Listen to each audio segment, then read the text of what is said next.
So thank you so Okay. much, Khwezi, for joining me today. Skype interview. You are coming in from Prince George, British Columbia, which is That's northern correct. British Columbia. And you have talked about, just getting kind of finishing up a bunch of travel.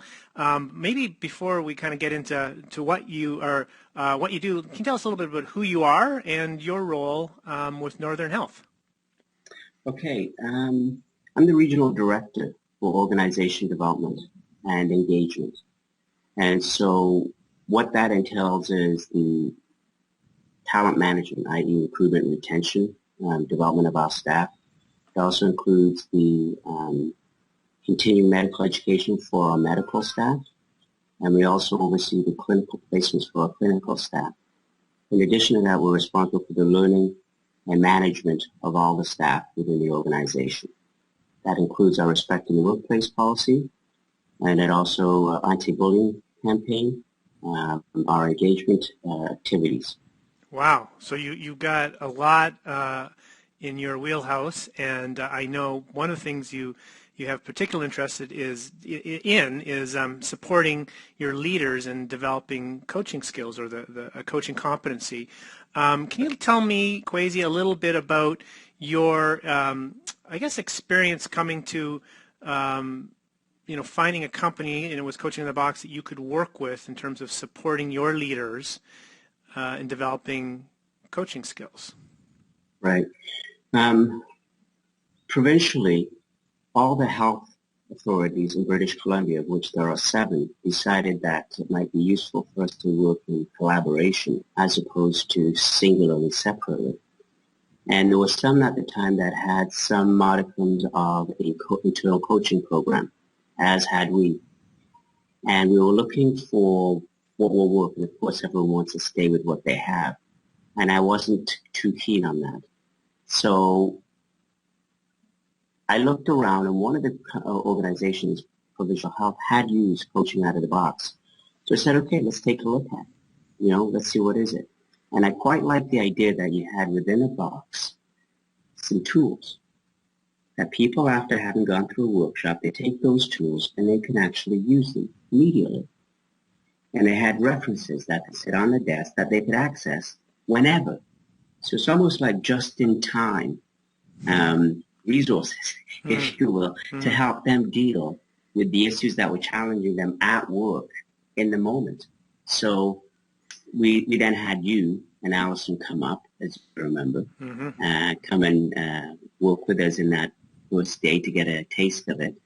And I liked, quite frankly, not only the product, but also the amount of training that people would go through. The 5-5-5, the 12-week program, and we had, I think it was the 10-week program. And I thought that was really a lot of commitment, a lot of time, but it was also demonstrated a dedication to quality, a dedication to actually wanting the people to be successful. And then the style that was demonstrated by you and Alison, that caring, the sensitivity, also aiding in the groups that we did, as well as with Pamela. So I felt good about that. And we said, let's go forward with this. Now, you may want to stop the recording here, Dave. Oh, don't do it to me. because what I did was, some of our colleagues were pretty adamant they wanted their own programs. And so as you got a group, I figured the best way to do it, if I was going to go in and use this program and PHSA was using it, and then I grabbed one of my colleagues and had a quiet conversation, said, if 3 out of the 6, 7 are doing it, makes it pretty heady for people to try to use something else. So that's what we did. I love it. Well, you know what? We're very thankful because, we get to work with the entire collaborative. And you brought up something really interesting there, Khwezi, which is, so part of the decision making from your perspective was around how our approach to developing internal licensed trainers. And you were describing the 2 programs, which is Coaching Fundamentals and the Train the Trainer. And so the Right. idea that we're trying to support really having people feel very confident about delivering the program. I mean that's something that I'm picking up on, and I guess I never actually thought of initially, but that was part of your decision making criteria in terms of working with us. Absolutely. It was a huge part of it. I'm a big fan of, and I'd said this when I came up to Northern Health with the staff, that whatever we were offering with staff had to be something that they could take away and use at work. When you work in the hospital, health facilities, or whatever, and people come to you in their time of need, they're needing you to focus on them, not necessarily on the things that might get in the way. And coaching is a way of basically being in an appreciative way of the people you work with. And it's a way of being and interacting that, quite frankly, moderates or mitigates the raising of any temperatures within the course of a discussion or working through issues. So Okay. that was important. Yeah, okay.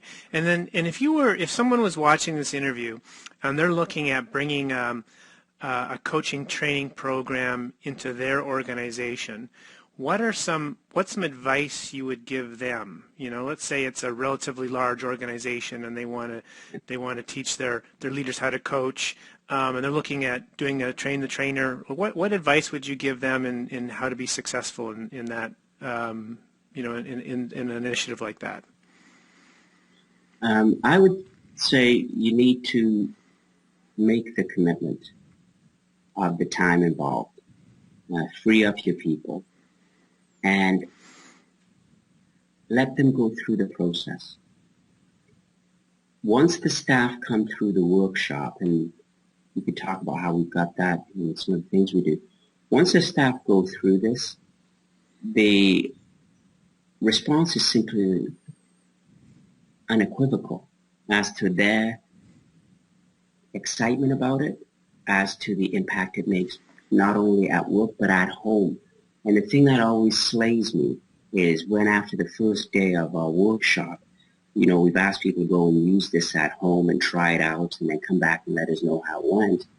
The stories that come back about people who say such things as, I think this is really going to work, or I think you're onto something. Last night I went home and I used some of the technique and I decided to practice with my teenage daughter. And it was the first time in a year that we did not have shouting in our home. Or I have, used this and I found that my son is now coming out of his shell, right? We've seen this really neat human being. You can see what's happening in changing our relationship. So when I hear stories like that, I know people are going to use it because it's made a difference in the areas in which that are most important to them in their lives. Well said. Well said.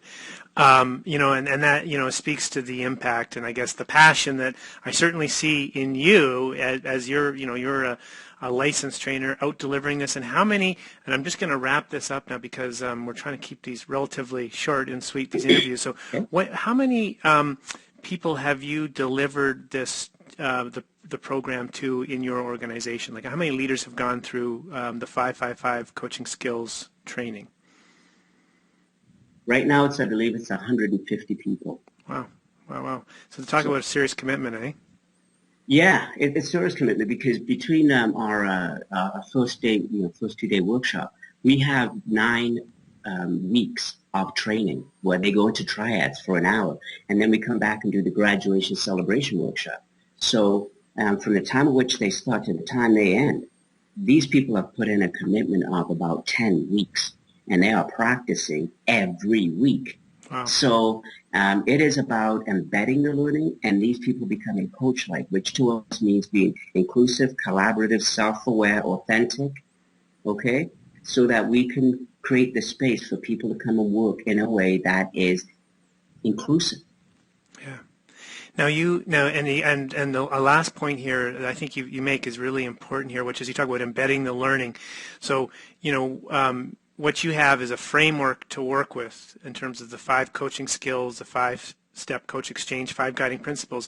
You found a unique way to embed it within your organization and with the organizations you're working within.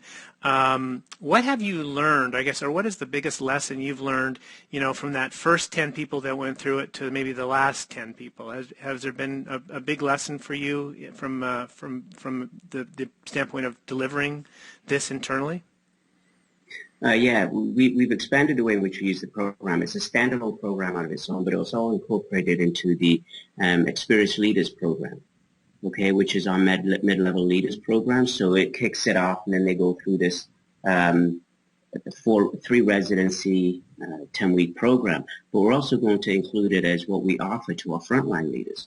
So we're basically diffusing this across the entire organization, and the difference that we're seeing with people, and one of the things that's really been an up for the organization is people say this often, and that is, I can't believe the organization spending the money to give us this kind of training. Wow. Like, this is quality training, and they are absolutely effusive in their gratitude for the program. And those that are told to come to the program by their managers because they need to find a different way of being. After the first two sessions, they're like, you know what? This is actually, this is good. So even those who come to it not necessarily unabashedly and eagerly, very much find their way around this and say, I can see the value of this. So it's been an absolute success, bar none, period. Wow. Excellent. Okay. Well, thank you. I mean, it's such a fabulous endorsement. I think there's something interesting in all of this, Khwezi, which is, I had an interview with one of your colleagues, Dory, from another health authority yesterday, and she talked about the importance of having a champion internally. And I know you have been a big champion of, helping support people developing coaching skills. So I just really want to thank you for your time today and your insight and your passion for this, because it certainly comes across loud and clear, and I think your organization, all the people in your organization are very fortunate as a result, and we're just absolutely loving hearing the stories coming out of all the health authorities, but particularly what we're hearing from Northern Health. So thanks so much for your time this morning, Khwezi. Anytime, Dave. Anytime.